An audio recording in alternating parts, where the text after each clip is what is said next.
नमस्कार साथियों, आपका बहुत बहुत स्वागत। तो भाई, अगर आप जीके जीएस में कमजोर है, रेलवे ने आपको एक सुनहरा अवसर दिया है। एक नई भर्ती जारी करी गई है। पोस्ट का नाम है सेक्शन कंट्रोलर, जो कि लेवल 6 की जॉब है। ठीक है, तो इसकी संपूर्ण जानकारी आइए समझते हैं कि इसमें सिलेक्शन प्रोसेस क्या है, एलिजिबिलिटी क्या मांगी गई है, एज लिमिट, सिलेबस से लेकर सारी चीजें यहां पर जो है अगले 10 से 15 मिनट में आपको मैं बताऊंगा। और अगर आप चैनल पर नए हैं तो इसको जरूर से सब्सक्राइब कर लीजिए, क्योंकि इसी तरीके के वीडियोस मैं यहां पर लाता रहता हूं। ठीक है, तो पोस्ट का नाम आपका सेक्शन कंट्रोलर। चलिए इसकी कंप्लीट डिटेल जो है जानते हैं। ठीक है, इसमें फॉर्म फिलिंग जो है वो आपकी शुरू भी हो गई है। देखिए, आरआरबी जो है ये एग्जाम आपका कंडक्ट कराता है। पोस्ट ने मैंने आप लोग को ऑलरेडी बता दिया, ये आपका सेक्शन कंट्रोलर है ना। इसमें चलो पहले ये समझ लो। हाँ, ये जो आप लोगों की है, ये पे लेवल जो है 6 की आपकी जॉब है, जिसमें आप लोगों की जो इन हैंड सैलरी बनती है वो 60,000 प्लस है। ठीक है, मेडिकल स्टैंडर्ड इसमें जो मांगा गया है वो A2 है। ठीक है, A2 मेडिकल स्टैंडर्ड में क्या होता है कि आपकी परफेक्ट विजन होनी चाहिए, यानी कि अगर आपके चश्मा लगा है तो आप इस पोस्ट के लिए एलिजिबल नहीं हो, फिर आप जो रेलवे की बाकी भर्तियां हैं उसमें बिल्कुल भर सकते हो, है ना। एज लिमिट जो यहां पर मांगी गई है वो है 20 से 33 वर्ष। बाकी ओबीसी को 3 वर्ष का, एससी एसटी को 5 वर्ष का रिलैक्सेशन वो आगे दिया ही गया है। टोटल कितनी वैकेंसीज हैं? टोटल इस बार जो वैकेंसीज आई है वो है 368, जो कि एक ठीक ठाक नंबर है। ठीक है, अब यहां पर एजुकेशनल क्वालिफिकेशन क्या मांगी जा रही है भाई? जो मिनिमम क्वालिफिकेशन मांगी गई है वो आपके पास बस एक डिग्री होनी चाहिए from any university recognised by government of India. ठीक है, आप ग्रेजुएट होने चाहिए, तो आप जो सेक्शन कंट्रोलर है इसके लिए एलिजिबल होंगे। ठीक है, ग्रेजुएशन मतलब आपका होना चाहिए। और एज लिमिट मैंने आपको 20 से 33 वर्ष के बीच में है, ये पहले ही बता दिया। अब फॉर्म फिलिंग देखते हैं कि कब से आप लोगों की स्टार्ट हो चुकी है, कब तक आप फॉर्म भर सकते हो यहाँ पे।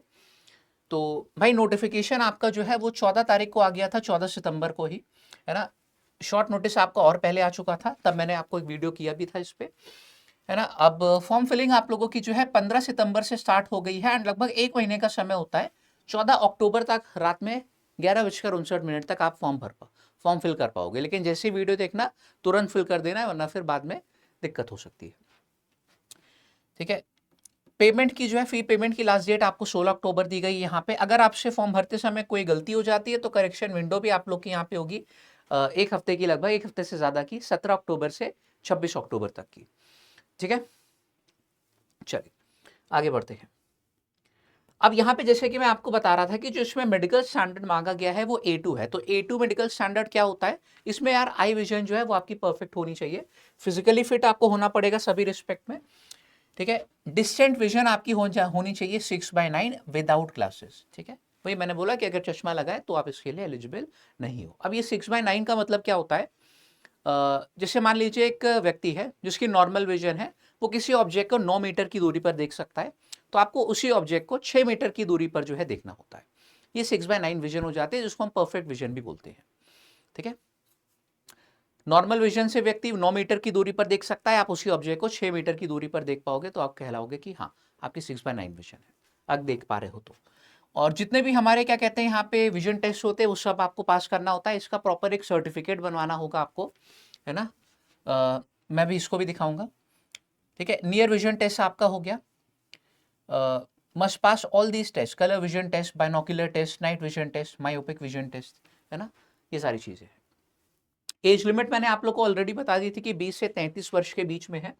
ठीक है, और अच्छा हाँ, एक और चीज कि ये जो ग्रेजुएशन की डिग्री आप लोगों की काउंट करी जाएगी।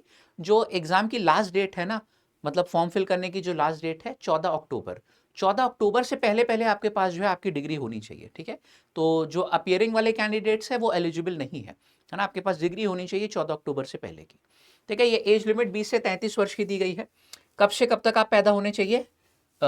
यूआर कैटेगरी का यहाँ पे दिया गया है, OBC non creamy layer, SC ST category के यहाँ पे डेट ऑफ बर्थ दी गई है ना।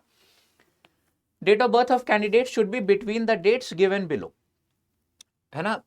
तो आप अगर यूआर कैटेगरी से हैं 2 जनवरी 1993, इसके बाद जो है पैदा होने चाहिए, है ना। ओबीसी कैटेगरी से है तो आप 2 मतलब क्या कहते हैं जनवरी 1990 इसके बाद पैदा होने चाहिए। एंड SC ST कैटेगरी का ये जो दिया गया है वो 1988 दिया गया। ठीक है, चलो फिलहाल आगे बढ़ते हैं। यहाँ पे ये चीज मैंने आप लोग को ऑलरेडी बता दी कि जो अपियरिंग वाले कैंडिडेट्स है वो एलिजिबल नहीं है यहाँ पर अप्लाई करने के लिए। ये जो 14 अक्टूबर आप लोगों की डेट है ना, इससे पहले आपके पास डिग्री होनी चाहिए ग्रेजुएशन की। ठीक है, अब रिक्रूटमेंट प्रोसेस देख लेते हैं क्या क्या होता है ना। इसमें मात्र एक आपका जो है कंप्यूटर बेस्ड टेस्ट होता है। इसमें CBT 1 CBT 2 नहीं है NTPC की तरीके से, है ना।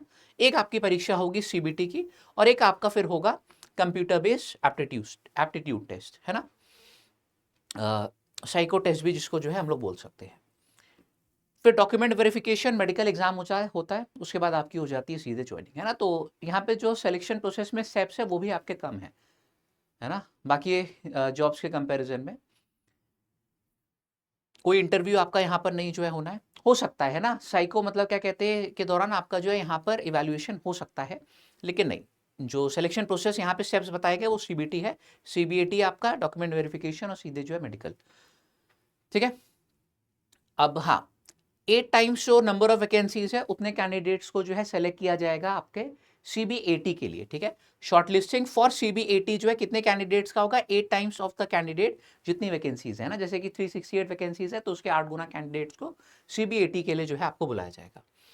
ठीक है, वेटेज जो होता है CBT और CBAT का वो 70% और 30% है ना। 70% वेटेज है आपका कंप्यूटर बेस्ड टेस्ट का और 30% वेटेज है आपका कंप्यूटर बेस्ड एप्टीट्यूड टेस्ट का। नेगेटिव मार्किंग 1/3 की होती है। ठीक है, रेलवे के हर एग्जाम्स के तरीके से। ये देख लेते हैं आप लोगों का जो कंप्यूटर बेस्ड टेस्ट है इसका क्या पैटर्न है। इसमें भाई GK GS आपकी नहीं आती है, ऐसा नहीं कि कम मार्क्स से पूछी जा रही है, आती ही नहीं है। तभी जिसकी मैथ स्ट्रांग है, रीजनिंग स्ट्रांग है उसके पास बहुत अच्छा मौका है यहाँ पर ये लेवल 6 की जॉब पाने का, है ना। चलो, क्योंकि जो मैक्सिमम जॉब आपको NTPC ग्रेजुएट लेवल में मिलती है वो लेवल 6 की होती है, यहाँ पर भी लेवल 6 की आपको मिल रही है ना। 120 मिनट का आपको समय दिया जाएगा जिसमें आप लोगों को करने होंगे 100 क्वेश्चन, जिसमें 60 क्वेश्चन आपके होंगे एनालिटिकल एंड मैथमेटिकल कैपेबिलिटी के। मैं भी सिलेबस भी आपको दिखा दूंगा। इसमें नॉर्मल जो मैथ्स होती है और DI आपका हो गया वाला सेक्शन आएगा। 20 क्वेश्चन लॉजिकल कैपेबिलिटी और 20 क्वेश्चन आपके हो जाएंगे मेंटल रीजनिंग के। ये भी कह सकते हो कि मेंटल मतलब रीजनिंग का एक पार्ट है। ठीक है, तो 60 क्वेश्चन आपके हो गए मैथ्स के, 40 क्वेश्चन आपके लगभग हो गए यहाँ पे रीजनिंग के। चलो एक बार सिलेबस देख लेते हैं कि जो एनालिटिकल एंड मैथमेटिकल कैपेबिलिटी है उसका सिलेबस क्या है। मैथमेटिक्स में नॉर्मल आपके जो सारे चैप्टर्स आप पढ़ते ही हो यहाँ पे, number system, ratio, proportion, average, percentage, profit loss, time speed distance, time and work, power and work यहाँ पे लिखा हुआ है, अलजेब्रा हो गया, लीनियर इक्वेशन, AP हो गया, LCM HCF, geometry, area and volume यानी कि मेंसुरेशन आपका हो गया, प्रोबेबिलिटी और स्टैटिस्टिक्स। ठीक है, बोथ ओनली बेसिक लेवल, यानी कि आप लोग का अरिथमेटिक के संग संग एडवांस मैथ्स के भी कुछ चैप्टर्स यहाँ पर जो है शामिल है। ट्रिग्नोमेट्री मुझको यहाँ पर नजर नहीं आ रहा है। ठीक है, लेकिन अलजेब्रा है, ज्योमेट्री है और आपका मेंसुरेशन है। ठीक है, फिर डेटा एनालिसिस एंड इंटरप्रिटेशन, ये आपके ग्राफ वाले प्रश्न हो गए यहाँ पे, है ना। Charts, graphs, scatter plot, pie chart, ये सारी चीजें आपकी जो है उसमें हो गई, है ना। डेटा सफिशिएंसी वाले प्रश्न हो गए, डेटा अरेंजमेंट वाले, यानी कि अच्छे लेवल की आप लोग की इसमें जो है मैथ्स आएगी। ठीक है, फिर हम यहाँ पे रीजनिंग की बात करें, लॉजिकल कैपेबिलिटी में आपका, है ना, लॉजिकल रीजनिंग में आपका जो है बाइनरी लॉजिक आएगा, सिलोगिज्म हो गया, क्लॉक्स एंड कैलेंडर, अजम्पशन हो गया, ब्लड रिलेशन, फैमिली ट्री हो गया, बेसिक पजल्स आपकी यहाँ पे हो गई। और इसमें पार्ट भी आपका हो जाएगा RC यानी कि रीडिंग कॉम्प्रिहेंशन, है ना। पैसेज आपको दे दिया जाएगा, उस पर बेस आपसे जो है क्वेश्चंस पूछे जाएंगे। ठीक है, तो ये आपका हो गया, है ना। ये आपका आ गया किसमें, एनालिटिकल वाले पार्ट में। तीसरा जो सेक्शन था हमारा वो हो गई मेंटल रीजनिंग, जिसमें आपकी एनालॉजी हो गई, सीरीज कंप्लीशन,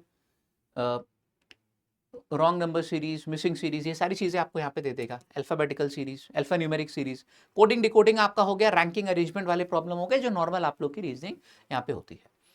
ठीक है, अब CBAT का पैटर्न समझ लीजिए यहाँ पे, है ना। इसमें क्या होता है कि जो आपका मतलब CBT जो है उसकी कट ऑफ निकलेगी, अगर वो आप क्वालिफाई कर पाए तभी आपको CBAT के लिए बुलाया जाएगा, सिंपल सी बात है। ठीक है, कितने स्टूडेंट्स को वो हम लोग को पहले भी मैंने बता दिया था, एला point 8 times the number of vacancies from CBT। ठीक है, इसकी जो टेस्ट लैंग्वेज होगी CBAT की, है ना, वो इंग्लिश और हिंदी आपकी दोनों होगी। क्वालिफाइंग इसमें जो है ये क्वालिफाइंग नेचर का ही होता है ना। लेकिन क्वालिफाई करना मैंडेटरी है। अगर CBAT आपने क्वालिफाई नहीं किया तो आप लोगों को नौकरी नहीं मिलेगी, सिंपल सी बात है ना। लेकिन इसके नंबर जो है वो काउंट नहीं होते, ये क्वालिफाइंग है, सीधे सीधे हमसे बोला गया है ना। मिनिमम टी स्कोर जो है आपको लाना पड़ेगा 42 का in each battery test battery या फिर, ठीक है। और यहाँ पे मैंने ऑलरेडी बताया था, हाँ, क्वालिफिकेशन यहाँ पर जो है कंपलसरी है, नेगेटिव मार्किंग आप लोग की इस CBAT में नहीं होगी, ठीक है। मैंडेटरी रिक्वायरमेंट मैंने बताया था, जो विजन सर्टिफिकेट है आपको फॉर्म में मेंशन किया गया है, वो आप लोग को यहाँ पे बनवाना पड़ेगा कि आपकी आई साइट जो है परफेक्ट है, सारे टेस्ट जो है आप क्वालिफाई कर रहे हो, मेडिकल एग्जाम भी आपका जो है होगा, लेकिन ये वाला सर्टिफिकेट आपको बनवाना पड़ेगा, ठीक है। और मेरिट मैंने बताया था 70% और 30% आपका जो है वेटेज है, ये 70% कंप्यूटर बेस्ड टेस्ट, 30% आपका CBAT, है ना। और ऑब्वियसली बात है, जो CBAT क्वालिफाई करेंगे उन्हीं को फाइनल सिलेक्शन के लिए कंसिडर किया जाएगा। तो ये पूरा आप लोगों का जो है एग्जाम पैटर्न से लेकर सिलेक्शन प्रोसेस मैंने सारी चीजें आपको बता दी है, ठीक है। फॉर्म फिलिंग आप लोग एक बार मैं ओवरव्यू दे रहा हूँ। फॉर्म फिलिंग 15 तारीख से शुरू हो गई, 14 अक्टूबर तक आपके फॉर्म भरे जाएंगे, ठीक है। अगर आपने ग्रेजुएशन कर रखा है आप इसके लिए एलिजिबल हो और कोई रिक्वायरमेंट यहाँ पर नहीं मांगी गई है। चश्मा लगा है तो इस नौकरी, ये वाली नौकरी आपके लिए नहीं है, आप बाकी पोस्ट के लिए अप्लाई करो, क्योंकि इसमें A2 जो है वो मेडिकल रिक्वायरमेंट मांगी गई है आपकी, है ना। सिलेक्शन प्रोसेस में दो ही चीजें होनी है, कंप्यूटर बेस्ड है 70% वेटेज, और CBAT जो कि क्वालिफाइंग इन नेचर है 30% यहाँ पे वेटेज, ठीक है। मेडिकल होगा, उसके बाद आपकी ज्वाइनिंग हो जाएगी। मैथ्स और रीजनिंग ही आप लोग की यहाँ पे पूछी जानी है, आप लोगों का जो GK GS वाला पार्ट है वो नहीं आना है। तो अगर आपकी यार वो कमजोर है, ठीक है, आपको लगता है कि हाँ ये कैलकुलेशन वाली चीजें जो है आपकी एनालिटिकल वाली अप्रोच स्ट्रांग है, तो एग्जाम यानी कि फिर आपके लिए भरा हुआ है, इसका फॉर्म भर दीजिए और तैयारी में जुट जाइए, ठीक है। आप हमारे साथ यूट्यूब पर भी जुड़ के प्रैक्टिस कर सकते हैं, हम गणित के टीचर हैं, तो डेली आपको मैथ्स की प्रैक्टिस करवाते हैं। यूट्यूब पे 2 बार क्लास होती है, एक बार मॉर्निंग में 10 बजे, एक बार शाम को जो है हमारी 6 बजे, ठीक है। तो हमारे संग जुड़ के भाई आप तैयारी शुरू कर दीजिए एंड फॉर्म जरूर से भर दीजिएगा, ठीक है। जैसे कि मैंने बताया कि आप चैनल पर नए हैं तो सब्सक्राइब कर लीजिएगा, क्योंकि इस तरीके के वीडियोस हम लाते रहेंगे, जो बेहतरीन बेहतरीन भर्ती आपके लिए आती रहती है वो आपकी ताकि मिस ना हो, ठीक है। चैनल पर नए हैं सब्सक्राइब कर लीजिएगा। बाकी मुलाकात करते हैं अगले सेशन में। अगर कोई क्वेश्चन है आपका तो नीचे कमेंट सेक्शन में जरूर पूछिएगा। Bye bye.